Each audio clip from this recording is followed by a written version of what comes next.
Minister, if I could have your attention again, please. The data from 2015, 2016, we were issuing about 10,000 employment visas.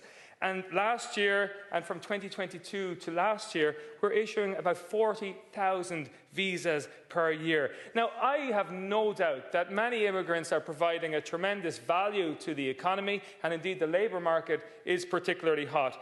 But I do think we should recognise that the demand is actually making the housing situation worse. And I would ask you to engage with the Minister for Trade to see, can we reduce these numbers of visas? Minister, the housing failure has had catastrophic impact on the citizens of this country.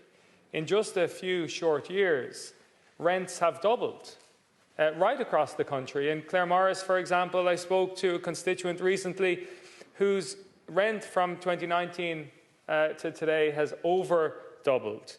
Young people are emigrating in increasing rates. Actually, last year, rates at which we haven't seen since the recession. And bidding wars have become the norm. But, Minister, the truth is that this housing crisis cannot be solved by addressing one side of this equation. And I think it is important to note that the demand side must be addressed and managed as well. And it is absolutely incredible situation where we've had hours of debate here today, and yet so little mention in relation to the growth of the population and the demographic pressures are really quite significant. And I was struck by a Savills report recently, Minister, that stated that the population growth to housing delivery is 4-to-1.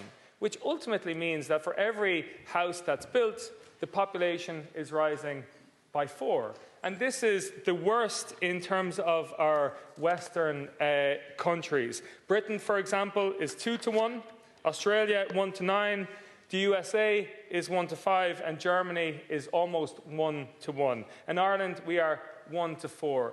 Last year, in the last 12 months, 150,000 immigrants arrived into Ireland last year, while circa 30,000 citizens emigrated from the state. So Ireland is experiencing one of the worst levels in terms of supply and population growth.